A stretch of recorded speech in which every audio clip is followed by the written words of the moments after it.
আসুন। এখন দাবি করতে পারে অনেকেই যে আমরা তো কোরআন হাদিস মানি, আপনার কোরআন হাদিস মানি, সবাই বলে কোরআন হাদিস মানি, এবং সবাই কিন্তু ওয়াজ করতে বলে কোরআন হাদিসের কথাই বলে। কোরআন হাদিস মানার একটা মানদণ্ড আছে, কোরআন হাদিস মানার একটা মানদণ্ড আছে।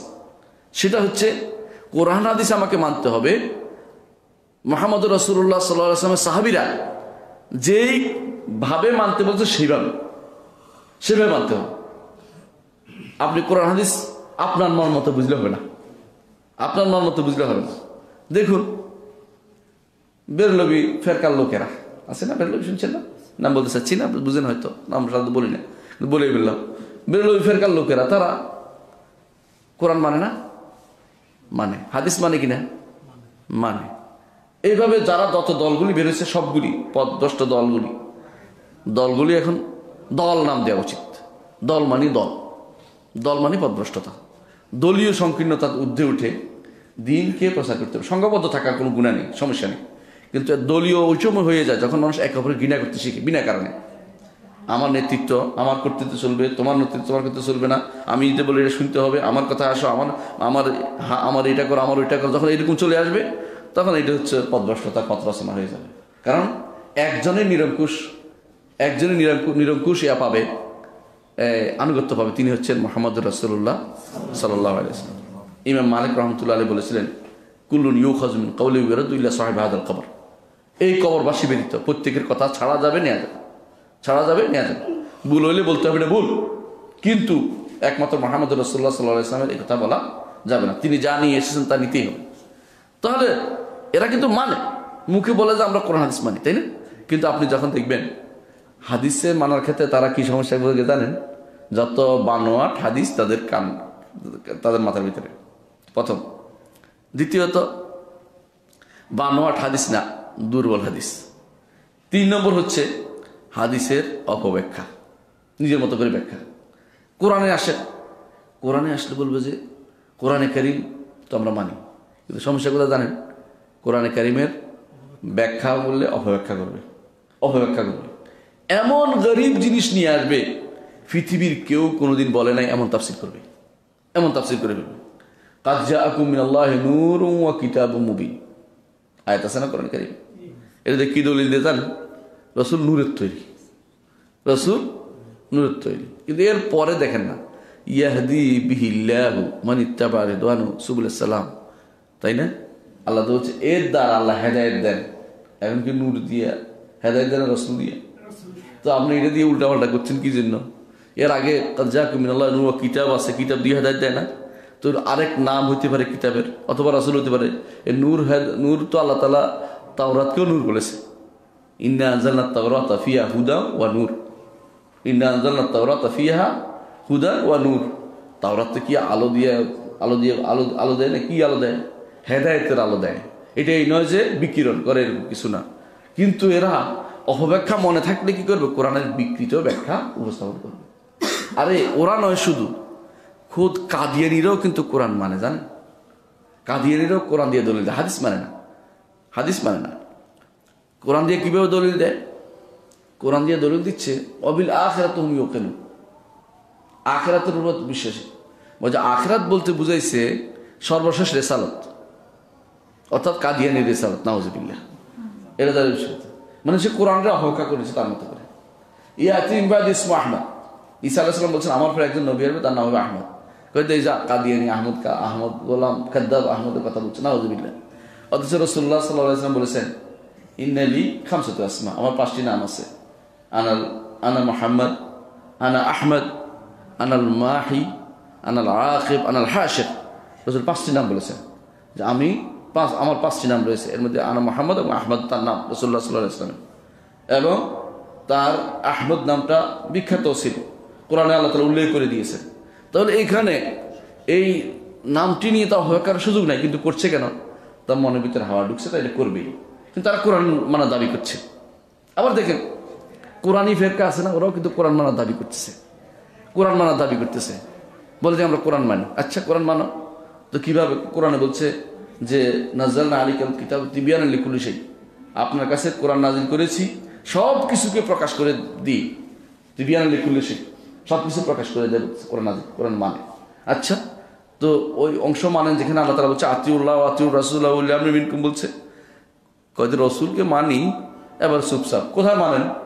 যে আপনি কোরআনে মানেন, রসুল কোথায় মানলেন? রসুল কোন জায়গায় মানলেন? আর কোনো উত্তর নেই।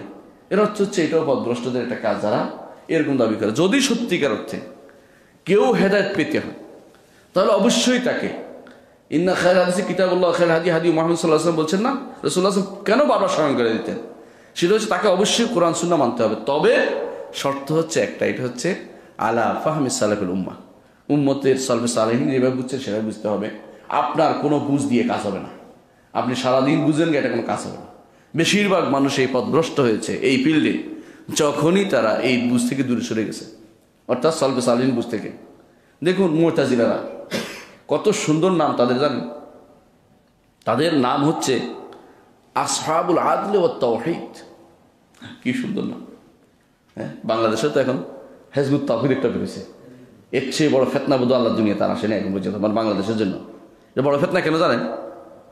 এটা এমনভাবে মেয়েদেরকে ঘর থেকে বের করছে এবং যুবকদেরকে বিভ্রান্ত করছে যে বলার বাইরে, মানে বুঝাতে পারবো না।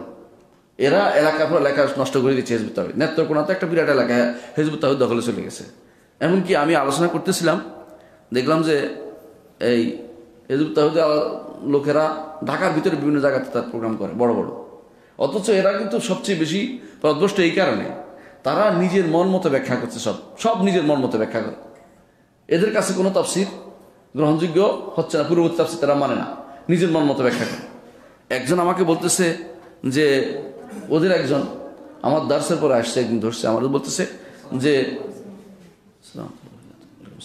একজন আমার দার্সের পরে একজন এসে বলতেছে যে এই ঈসা আলাইহিস সালাতু ওয়াস সালাম সম্পর্কে বলেন। আমি বললাম তিনি নাজিল হবেন। আমি আমার স্বাভাবিক প্রকৃতি বলছি যে তিনি নাজিল হবেন, আবার আসবেন। তিনি আসবেন ইয়া সম্পর্কে, তিনি আসবেন যখন মুসলমানদের ক্রান্তি লগ্ন, দাজ্জালকে মারার জন্য আসবেন। তখন তিনি বলছেন দাজ্জাল তো এসে গেছে অনেক আগে, আর তিনিও তো এসে গেছেন। তা আমি বললাম দাজ্জালকে, দাজ্জাল বলছেন কি জানেন? ইউরোপিয়ান সভ্যতা হচ্ছে দাজ্জাল না হুজুর। আর উনি হচ্ছেন কে জানেন? ওই যে হ্যাঁ ইসলাম, ইসলাম, আমরা ইসলাম আছে না বাইজিদান ফন্নি, হে বলে কাদিয়ান, কি হে বলে ঈসা আলাইহিস সালাম। আস্তাগফিরুল্লাহ, মানে এমন শয়তান যে এটা মুখে উচ্চারণ করতে তো কষ্ট লাগে। একজন নবীকে তো দাবি করে বলছে তারা, তার নবী সম্পর্কে নবী উনি চলে আসছে নাউযুবিল্লাহ। তো কি করছে সে? ঈসা আলাইহিস সালাম যখন আসবে তখন কি বলছে? তিনি দাজ্জালের সাথে যুদ্ধ করবে, দাজ্জালকে হত্যা করবে, তিনি রাজত্ব করবেন 7 বছর রাজত্ব, এবং তিনি কি করবেন? খিনজির শুকর খাওয়ার মতো লোক থাকবে না, কারণ ইমানদার হয়ে যায় মানুষ। তারপরে এটা হত্যা করবেন, তারপরে সলিড ভেঙে ফেলবেন, অর্থাৎ ক্রুশ থাকবে না, মানুষ সব ইমানদার হয়ে যাবে। কারণ তিনি এসে বলবেন, আল্লাহ তাআলা বলছেন ওয়াইমিন আহলিল কিতাব ইল্লা নবী ক্বাবলা মাউতিহি, আহলে কিতাব মাত্রই তার মৃত্যুর আগে ইমানদার হবে, আল্লাহ তাআলা বলে দিয়েছেন। এর অর্থ হচ্ছে যে আরো কত কিছু বলেছেন যে ঘটনার পর ঘটনা রাসূলুল্লাহ সাল্লাল্লাহু আলাইহি ওয়াসাল্লাম হাদিসে আসছে, সব বাদ কি নিতে হবে? ও যা বলছে, কে? বাইজ্ঞান পন্নী যা বলছে, পন্নী আর তার জামাই, এরা যা বলছে এটা হচ্ছে দলিল। নাউযুবিল্লাহ, এটা কোরআনের কথা না হাদিসের কথা, বানোয়াট কথা নিজেরা। যখন মানুষ কোরআন হাদিসের ব্যাখ্যা নিজের মন মতো করবে, ঠিকই তারা ব্যাখ্যা করে কি এ হচ্ছে মাহদি, সে হচ্ছে এটা, সে হচ্ছে এটা, এইভাবে যখন ব্যাখ্যা করতে থাকবে একজন মানুষ, তখন বুঝতে হবে যে পথভ্রষ্টতা বেশি দূরে নেই, পথভ্রষ্টতা বেশি দূরে নেই, এগুলো পথভ্রষ্টতা। আরেকটা গোষ্ঠী দেখেন, মুতাজিলার পর্যন্ত নিজের নাম দিচ্ছে আসহাবুল আদল ওয়াত তাওহীদ। আমি বলছিলাম এটাই, মুতাজিলা বলছে আসহাবুল আদল ওয়াত তাওহীদ। আদল কি? ইনসাফের কথা বলে। এদের ইনসাফ কি জানেন? ইনসাফ হচ্ছে আল্লাহ তাআলা যারে বলছে জাহান্নাম দিবে, হ্যাঁ, আল্লাহ তাআলা কোনো কিছু নির্ধারণ করেনি। এদের আদল হচ্ছে এটা, আল্লাহ তাআলা কোনো কিছু নির্ধারণ করে না। তাকদীরকে অস্বীকার করা হচ্ছে ওদের ইনসাফের কথা। নাউযুবিল্লাহ। ঈমান বিল তাদের হচ্ছে আমাদের একটা ঈমান, এটা না হলে ঈমান হবে না। মুতাজিলার কথা হচ্ছে তাকদীর অস্বীকার করতে হবে। আচ্ছা, তাওহীদ কি জিনিস? তাওহীদ হচ্ছে আল্লাহর গুণগুলি অস্বীকার করতে হবে। তো অস্বীকার করে তাওহীদ হলো কি করে? আবার কি জানেন, এটার এই জন্য আসতেছি, শেষ করবো ইনশাআল্লাহ কিছুক্ষণ মধ্যেই। যেটা বলছিলাম, এদের আরেকটা জন্য কি ওয়াদা বাস্তবায়ন করতে হবে, ওয়াইদ বাস্তবায়ন করতে হবে মুতাজিলাদের। এই জায়গাতে এসে বর্তমান সময়ে একটা গোষ্ঠী, এক ডাক্তার এবং তার অনুসারীরা এটা ভালো করে নিয়েছে মুতাজিলা থেকে। কি যে আল্লাহ তাআলা কেউ যদি অপরাধ করে আল্লাহ তাকে শাস্তি দিতে বাধ্য, অর্থাৎ চিরস্থায়ী জাহান্নামী হয়ে যাবে। কেউ যদি বলে চিরস্থায়ী জাহান্নামী হবে কেউ কোনো গুনার কারণে, কুফর এবং শিরক এবং নেফাকি ছাড়া, তাহলে সে পথভ্রষ্টতায় লিপ্ত। এই যে পথভ্রষ্টতার মধ্যে তারা লিপ্ত আছে, সে তো বুঝতেছে না, সে তো মনে হচ্ছে হেদায়েতের কাজ করতেছে, পয়সা ছড়াচ্ছে। আর তথাকথিত বক্তাদের মধ্যে একটারে পাইছে ফ্রি, পয়সা দিয়ে কিনে নিছে। এবং তথাকথিত যারা অ্যারস্ট্রেক্টেড কিছু মানুষ আছে, যারা শিক্ষিত বা যারা অনেক সময় ইউনিভার্সিটির প্রফেসর, কলেজের প্রফেসর, শিক্ষিত জন, ওদেরকে ডেকে নিয়ে এসে বড় বড় অঙ্ক দিয়ে বুঝে শুনে কোরআন নিজের মতো করে বুঝতেছে। কোরআন বুঝার ধরন জানেন? হ্যাঁ, বলতেছে কি সূরা ফিলের মধ্যে তাফসীর করতেছে সে, তার বইয়ের মধ্যে। তার বইটি কোনোটাই পড়া যাবে না, পড়লে পথভ্রষ্টতা অন্তরে ঢুকে যাবে, কোনোটাই পড়া যাবে না।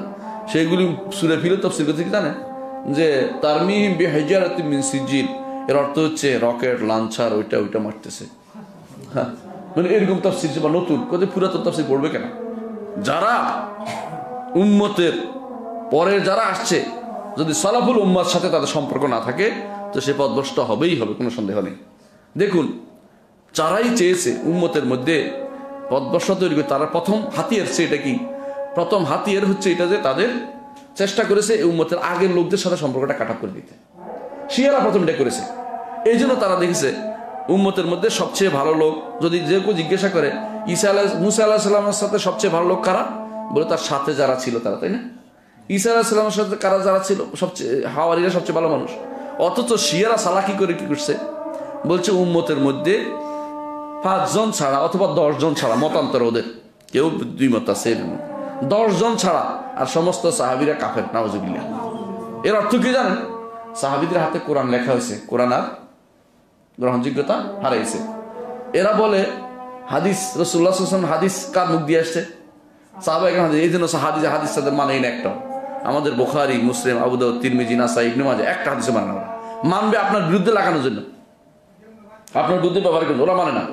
ওদের বই আছে আলাদা, নাম হলো আল কাফি, আল ইস্তিবসার, এই জাতীয় বই আছে ওদের, শুরুল কাফি। এগুলির মধ্যে কোথাও রাসূলুল্লাহ সাল্লাল্লাহু আলাইহি ওয়াসাল্লাম হাদিস নেই। ওখানে বলা হয়েছে কি, ক্বাল আবু আব্দুল্লাহ আলাইহিস সালাম, আবু আব্দুল্লাহ বলছে, অমুকে বলছে, তমুকে বলছে, এটা দিয়ে তার বই চালাই দিছে। এইটা হলো উম্মতের সাথে পূর্ববর্তী লোকদের সাথে সম্পর্ক আমাদের আর রাখলো না। এইভাবে যখনই আপনি দেখবেন, এইভাবে আমাদের পূর্ববর্তী জাতির সাথে, মানে পূর্ববর্তী যারা চলে গেছে, সালফে সালিহিনের সাথে সম্পর্ক যারা রাখবে না, তারা পথভ্রষ্ট হতে বাধ্য। এই জন্য উম্মত শুধু কোরআন হাদিস, যখনই কেউ বলে আমরা কোরআন হাদিস মানি, বলেন যে ফাহাম টাকা, বুঝ টাকা।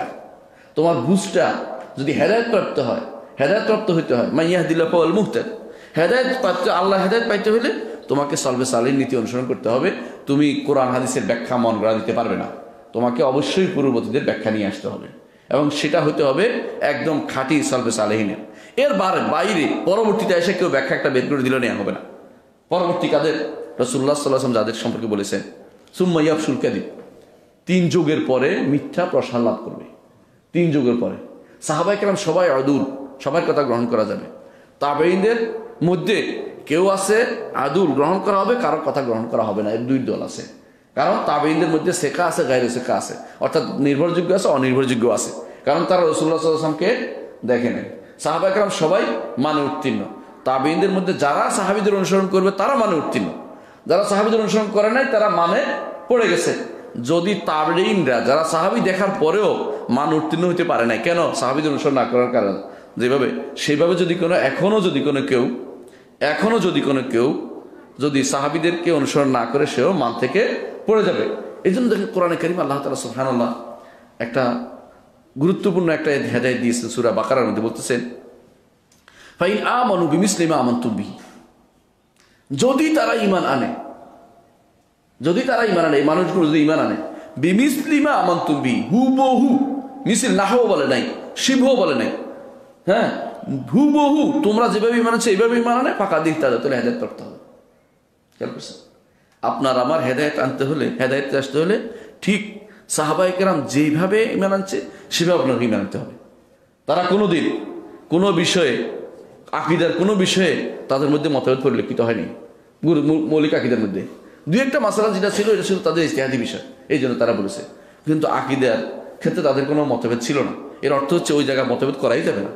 বুঝার ক্ষেত্রে তাদের কিছু কিছু মতভেদ ছিল, তারপরেও তাদের কাছে যখন সত্য আসতো তারা সেটা গ্রহণ করে নিত। একটা উদাহরণ দিয়ে আমি ইনশাআল্লাহ শেষ করবো, উদাহরণটা শুনে। একবার মুআবিয়া রাদিয়াল্লাহু আনহু আসলেন কাবা তওয়াফ করতে, কাবার তওয়াফ করতে সিরিয়া থেকে আসে। তিনি তখন আমিরুল মুমিনিন, আর মুআবিয়া রাদিয়াল্লাহু আনহু হচ্ছেন এমন একজন আমিরুল মুমিনিন যে ওসমান রাদিয়াল্লাহু আনহুর পরে যার উপরে সমস্ত উম্মতে মুসলিমে এক হয়েছিল, দ্বিমত ছিল না। কেন দ্বিমত ছিল না? বুঝতে পারছেন কথাটা? যার উপরে সবাই একমত ছিল, এটা বলে আমুল জামা এই জন্য বলা হয়, কারণ তার উপরে সবাই একমত হয়েছিল। হাসান রাদিয়াল্লাহু আনহু তার হাতে যখন দায়িত্ব দিয়ে দিলেন তখন সবাই একমত হয়ে গেছে। তিনি আসছেন এত বড় আলেম, তিনি আলেমও আবার আলেমে দ্বীন, রাসূলুল্লাহ সাল্লাল্লাহু আলাইহি ওয়াসাল্লামের ওহী লেখক, এবং তিনি আবার রাসূলের কি শ্যালক, এবং তার আলেম তাকে বলা হতো। তিনি ফকিহ তিনি ছিলেন, তার সম্পর্কে অন্যান্য সাহাবীরা বলতেন যে ফকিহ, মুআবিয়া রাদিয়াল্লাহু ফকিহ, অর্থাৎ ফিকহের জ্ঞান রাখে, বুঝে, কোরআন হাদিস বুঝে। তিনি একবার এসে ভুল কেমনে হলে দেখেন, আর সে কাবার তওয়াফ করতেছে। কাবার তওয়াফ করার সময় কাবার 4 কোণ ধরে। কাবার ধরার নিয়ম কয় কোণ? 2 কোণ। কোন? এক কোণ হচ্ছে রুকনে ইয়ামানি, একটা হচ্ছে হাজরে আসওয়াদ। আর কোনো কোণ ধরার নিয়ম নেই। আমার দেশে মানুষগুলি গেলেই তো কাবার সুতা ধরে, কাবার গিলাপ ধরে, কাবার ওইখান দিয়ে ধরে, কিছু একটা ধরে, গার মধ্যে মাছতে থাকে। এটি কোনোটাই কিন্তু শরীয়ত অনুমোদন করে না। কেউ যদি মনে করে যে বরকত নিতে, তো শিরক হয়ে যাবে। বরকত এখানে রাখা যায় না। সুন্নত হচ্ছে কি ধরা? হাজরে আসওয়াদ ধরা সুন্নত শুধুমাত্র। বরকতের জন্য হলো শিরক হয়ে যাবে, বরকত নেই এখানে কোনো। এটা হলো সুন্নত শুধুমাত্র। তো সুন্নত অর্থাৎ ধরলে সুন্নতের সওয়াব পাবে। কত সুন্নত ছেড়ে দিয়েছে কোনো খবর নাই, ওখানে যাই মারামারি করে ধরতে যেন ব্যস্ত হয়ে পড়ে। হ্যাঁ, তো দেখবেন আলাকুল্লি হাল মুআবিয়া রাদিয়াল্লাহু আনহু 4 কোণার মধ্যে কাল ঘুরতে 4 কোণা দেখতেছে, 7 চক্কর কেউ। ইবনে আব্বাস বললেন যে কি খবর, আপনি 4 কোণা দেখতেছেন কেন? বলে কেন, আল্লাহর ঘরের কোনো অংশ কি বাদ যায় না? কি সুন্দর যুক্তি! আসলে কি আল্লাহর ঘরের কোনো অংশ বাদ দিয়ে নাকি? বাদ দেওয়া জিনিস নাকি? যুক্তি তো অনেক সুন্দর, কিন্তু যুক্তি গ্রহণ করা হয়নি। তখন ইবনে আব্বাস বললেন, লাকাদ কানা লাকুম ফি রাসূলিল্লাহি উসওয়াতুন হাসানাহ, সাবধান, রাসূলুল্লাহর জীবন হচ্ছে তোমাদের জন্য উত্তম আদর্শ। রাসূলুল্লাহর জীবন উত্তম আদর্শ। লাকাদ রাআইতু রাসূলুল্লাহ সাল্লাল্লাহু আলাইহি ওয়াসাল্লাম মাসতালামা ইল্লা রুকনাল ইয়ামানাইন। আমি রাসূলুল্লাহ সাল্লাল্লাহু আলাইহি ওয়াসাল্লাম শুধু 2 রকম ধরতে দেখি, 4 রকম ধরতে দেখি নাই। আপনি 4 রকম ধরতে পারেন না?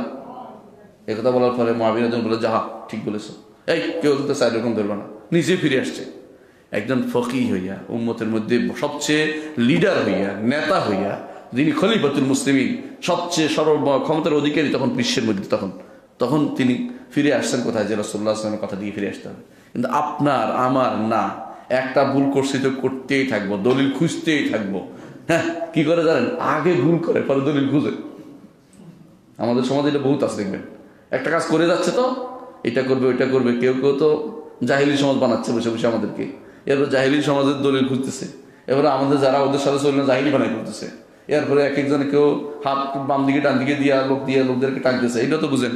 এগুলি করতেছে, এগুলি হচ্ছে জাহিলি সমাজের কারবার মনে করতেছে ওরা। এইভাবে তাদেরকে জাহিলি বানাচ্ছে। আগে যে ভুল করছে, ভুলের এখন মাসুল টানতেছে, আর এখন এটা দিয়া এখন ফিরে আসার কোনো সুযোগ নেই। আরে ভুল হয়েছে, ফিরে আস। ভুল হতেই পারে, মানুষের ভুল হতেই পারে। ভুল কার হয় না? কুলুন ইউখাযু মিন কাওলি ইল্লা সাহিব হাযাল কবর। প্রত্যেকের কথা নেওয়া যাবে, ছাড়া যাবে, কিন্তু এই কবরবাসী ক্ষেত্রে। এটা হচ্ছে মুহাম্মদ রাসূলুল্লাহ সাল্লাল্লাহু আলাইহি ওয়াসাল্লাম। সুতরাং আমরা এই যে এই মানহাজটা এখতিয়ার না করলে কখনো হেদায়েত প্রাপ্ত হবে না। আমরা যে কথা বলছিলাম, কেন মুহাম্মদ রাসূলুল্লাহ সাল্লাল্লাহু আলাইহি ওয়াসাল্লাম তিনি যখনই খুতবা আসতো বারবার এই কথা স্মরণ করে দিতেন, মান ইয়াহদিল্লাহু ফাহুয়াল মুহতাদ, যে আল্লাহ যাকে হেদায়েত দিবে সে হেদায়েত প্রাপ্ত হবে। ওমান ইউদলিল ফালান তাজিদ লাহু ওয়ালিয়্যান মুরশিদা। আল্লাহ কোরআনে যেমন বলেছেন, রাসূলুল্লাহ সাল্লাল্লাহু আলাইহি ওয়াসাল্লাম হাদিসে বলছেন, ওমান ইউদলিল ফালা হাদিয়া লাহু। আল্লাহ যদি হেদায়েত না দেখে হেদায়েত দিতে পারবে না।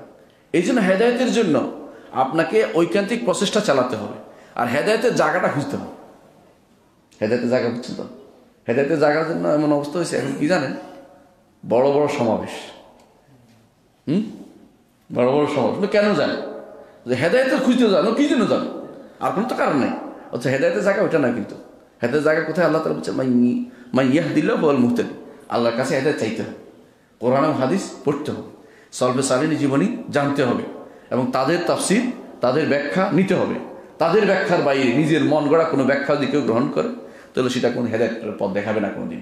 এই জন্য রাসূলুল্লাহ সাল্লাল্লাহু আলাইহি ওয়াসাল্লাম বারবার এটা স্মরণ করে দিতে যে যে আল্লাহর কিতাব হচ্ছে উত্তম উত্তম আদর্শ, মুহাম্মদ রাসূলুল্লাহ সাল্লাল্লাহু আলাইহি ওয়াসাল্লাম আল্লাহর কিতাব হচ্ছে উত্তম কথা, মুহাম্মদ রাসূলুল্লাহ উত্তম আদর্শ। আদর্শ এবং কথাদের পার্থক্য কি? আদর্শ যিনি কথাটাকে বাস্তবায়ন করে দেখাবেন, বাণীটাকে বাস্তবায়ন করবেন, তিনি হচ্ছে মুহাম্মদ রাসূলুল্লাহ সাল্লাল্লাহু আলাইহি ওয়াসাল্লাম। একটা কোরআনের অর্থ বুঝার ক্ষেত্রে আপনার পার্থক্য দেখতে পারেন, পার্থক্য হয়ে যেতে পারে। সেটা মুহাম্মদ রাসূলুল্লাহ যেভাবে সেভাবে বুঝতে পারবেন, আপনাকে নিজের মতো বুঝতে পারবেন না। নিজের মতো বুঝার নমুনা জানেন? আচ্ছা শোনেন নমুনা। একবার এক কোরআনী ফেরকার এক লোক আমার সাথে কম্পিউটারে বসে বসে, মসজিদের কাজ চলতেছে,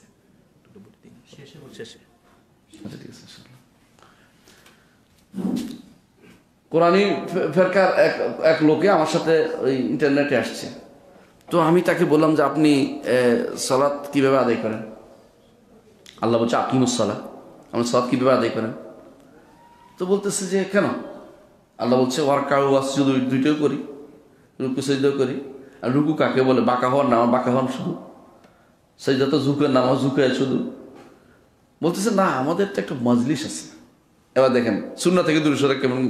এখন তার মজলিসটা আমার নির্ধারণ করে, মানে তাদের একটা আছে বৈঠক, মানে হ্যাঁ খ্রিস্টানদের যেমন একটা আছে না, একটা সিদ্ধান্ত নেয় তারা কটা বসে, তাদেরও একটা মজলিস বসে সিদ্ধান্ত নেয় যে এটারে কি করতে হবে, এটারে কি করতে হবে। অর্থাৎ আল্লাহর রসুলের বাণীকে যখন তারা এক পাশে ছেড়ে দিল, তখন তারা তার রসুলের কীভাবে করতে হবে কোরআনের ব্যাখ্যাটা তো জানতে পারল না। আল্লাহ তাআলা কোরআনে কারীমে বলেছেন আতু যাকাত, যাকাত দাও, যাকাত দাও। তখন এক সাহাবী, এটা সাহাবীর সময়ের ঘটনা, এক সাহাবীর কাছে এক লোক বলছে, সাহাবী বলতেছেন যাকাত এইভাবে হাদিসে আছে এইভাবে বলতে হবে। তখন এক লোক এসে বলতেছে আমাদের কোরআন দিয়ে দলিল দে। তখন সাহাবী তাকে কেমন শব্দটা কঠিন বলছে, বলছে ইন্নাকা রাজুল আহমাক, তুমি সেটা আহমক, আহমক আহমক আহমক আহমক, তুমি এটা গর্দব। কেন? তুমি কোরআনে কোথায় পাইবা জাকাতের কি, কোরআনে কোথায় খাত কোথায় পাইবা তুমি? জাকাতের কোনটায় কয়টায় কতটুকু জাকাত কোথায় পাইবা তুমি? এটা তো রাসূল বলেছে। কোরআন বুঝতে হলে তোমার হাদিস লাগবেই। কোরআন শুধুমাত্র একা বোঝা সম্ভব নয়, কখনো সম্ভব না, হাদিস লাগবেই। কোরআন বুঝতে হলে তোমার হাদিস লাগতেছে, তাহলে তুমি একা একা চলতে পারবে না। কোরআন হাদিস নিয়ে তোমাকে চলতে হবে। বুঝার জন্য রসুলের শুদ্ধ হাদিসটা তোমাকে আমল করতেই হবে। সুতরাং এই ব্যাপারে তুমি যত বাড়াবাড়ি করবা তুমি তত বিভ্রান্ত হবা। তাহলে বোঝা গেল যে এই লোকগুলো কি করবে, যখনই কেউ কোরআন এবং সুন্নাহকে সলভেশন বুঝের বাইরে গেছে তখনই পথভ্রষ্ট হয়েছে। শিয়ারাও তাই হয়েছে, খারেজিরা তাই হয়েছে। খারেজিরা কেউ জানে ইনিল হুকমু ইল্লা লিল্লাহ, খারেজির কথা হলো ইনিল হুকমু ইল্লা লিল্লাহ, বিধান দিবে আল্লাহ, আল্লাহ বিধান দিবে। কথা তো সুন্দর, আল্লাহ বিধান দিবে, কথা সুস্থ না?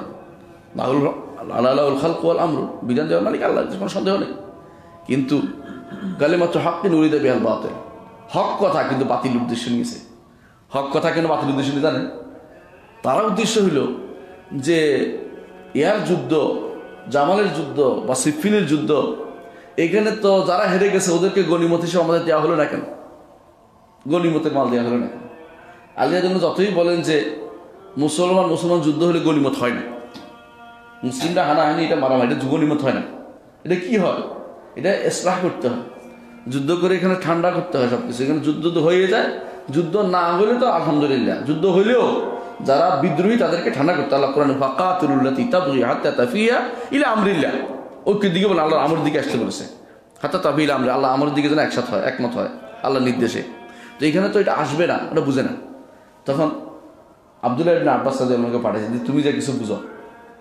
আব্দুল্লাহ ইবনে আব্বাস সুন্দর করে বুঝাইলেন, শোনো আচ্ছা তোমাদেরকে আমি এখন গনিমতের মাল দিলাম, আচ্ছা তোমাদের কে আছে তোমাদের মাকে নিবে গনিমত হিসাবে? বলে অসম্ভব, মাকে কেন গনিমত হিসেবে? নাউজুবিল্লাহ। মা বুঝছেন তো?